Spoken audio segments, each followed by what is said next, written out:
Hey, all you sinners and saints, it's Pastor Tom here. I know some young folks out there look at cars like the Model A, 37 Chevy, or 47 Ford and think they have nothing new to add. And they can't learn from we older folks. As modern people, however, living in a changing and often hostile world, too many believe we're immune to the ills of those ancient times. If you believe this, I'm afraid that I disagree. We may progress in technology, but the directions that we've taken today are indeed questionable. Keep watching to see what I mean.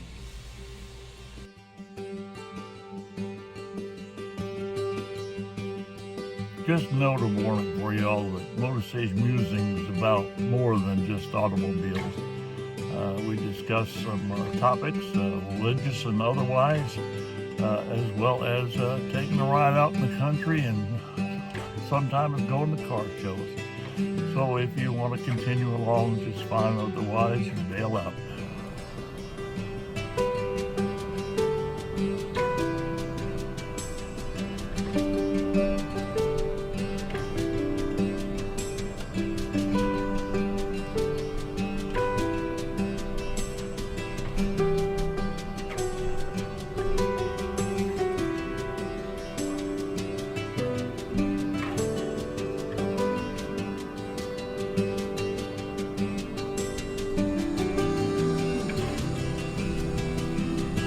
You know, my wife and I just returned from viewing Sound of Freedom.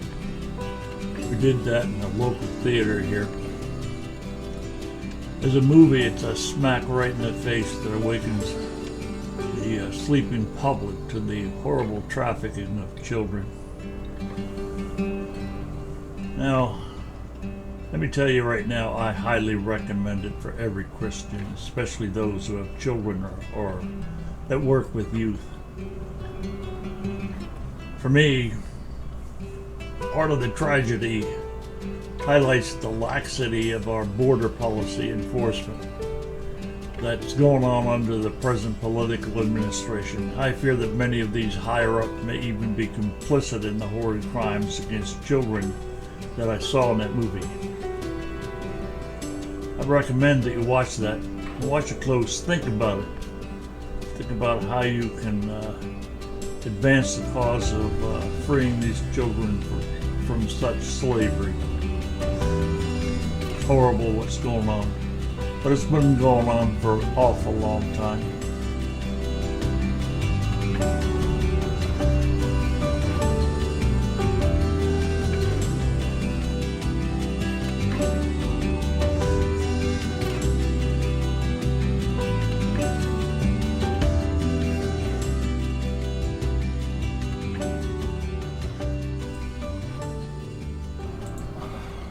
A few years ago, I had a neighbor named Gustafson who was a real artist when it came to doing automotive interiors.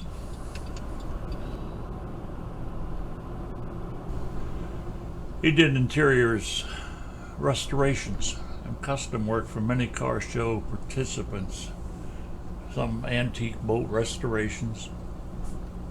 Now, among these things, he especially liked doing custom cars, though he'd never owned one. However, I was surprised one day to see an old Plymouth sitting in front of his garage, and he had begun restoring the car.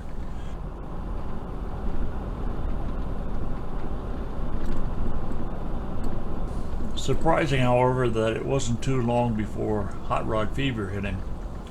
Old Gus took out the Plymouth 6-cylinder and replaced it with a V8.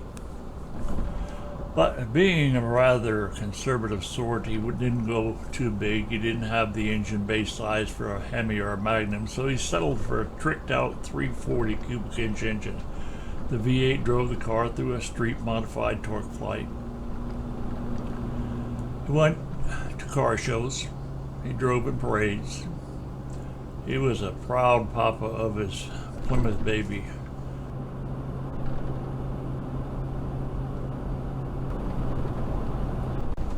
That is, until he came home from vacation. He opened the garage door and the baby was gone.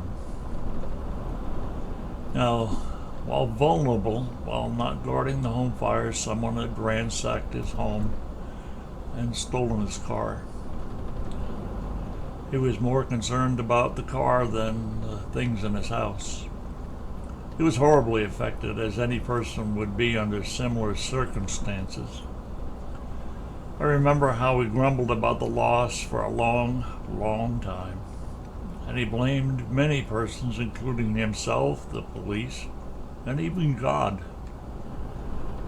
I can't imagine how he or any other responsible person would feel. And worse, if the baby was in the car.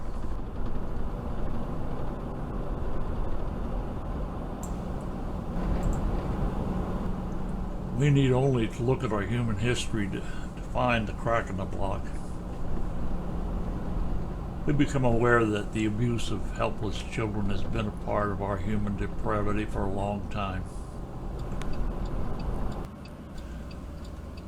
You see, the ancient biblical record reveals the practices of rampant child abuse in societies that existed more than a millennia ago, and was often given the gratuitous title of sacrifice.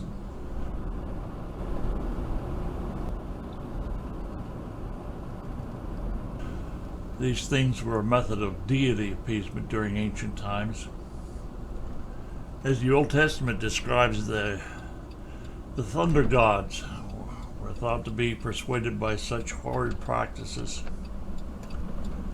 Though just natural occurrences that we know as thunderstorms, the upshot was that depending on the weather conditions, such as land and sea in Cana, and the dryness of the land there, the nature god would seasonally roll in upon the land toward those pre-scientific people.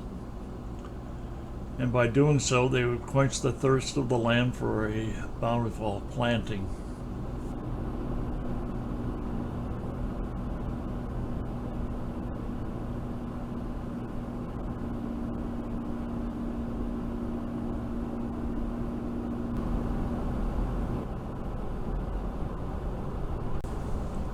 Now, if the storm god didn't show, well, that was another story. If he didn't show with his attending thunder and lightning goddesses to water the land for a good crop, kind of like a bull urinating on a flat rock, some satanic priest would say something needed to be done, and then when the rain didn't fall, being pre-scientific, he would say something stupid like, let's sacrifice something to get Marduk's attention. There were already too many children to feed if the society sacrifice idea didn't work. So the child sacrifice would be repeated again and again. It was done to offer up blood and bones. Sometimes by virtue of weather patterns, it would work. The rain would come. So as time rolled on, the practice of child sacrifice grew entrenched satanically by such as Beelzebul, Baal, Haman, and Marduk, and other gods of ancient cultures. To be sure, even when not always successful in bringing rain, the blood and body of the child did save the food that would be consumed by that child. The food would be preserved for eating for the other villagers who were more worthy because they had the bodily strength to do the next planting. The ancient folks would just keep doing this horror until lesser population were made food shortage a moot point. There just wasn't as many people around to feed. This is a very wide phenomenon. Ancient Persia, Babylon, Canaan, Mediterranean area, Africa. Even my old ancestors and the Vikings did this crime against humanity.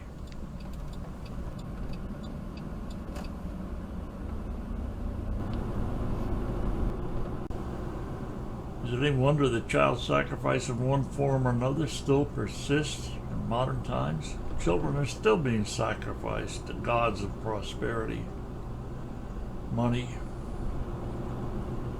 kidnapping for sex trade. You see, money is the driving force behind these things.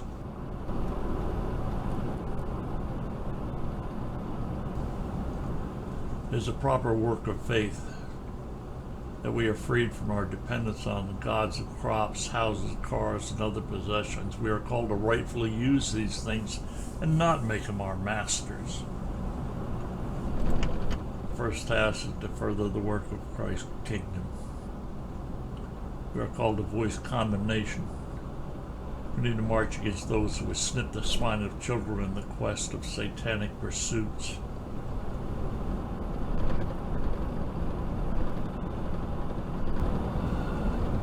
We should promote the birth, baptism, raising, and education and communion of these vulnerable children. This is where the people of God in His one holy apostolic church should rightly stand. This is where we Christians need to stand firmly, whether we're a car nut or not.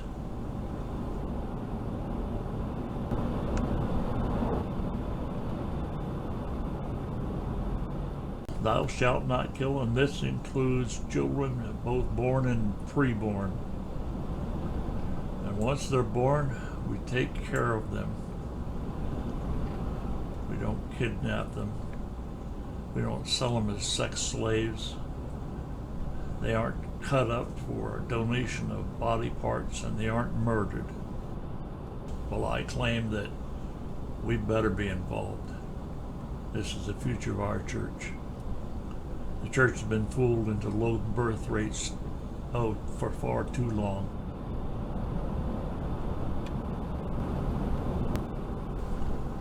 Now we note here that amid the unfolding covenant history of Israel, instead of child sacrifice for the benefit of his nomadic people, God substituted his own sacrifice.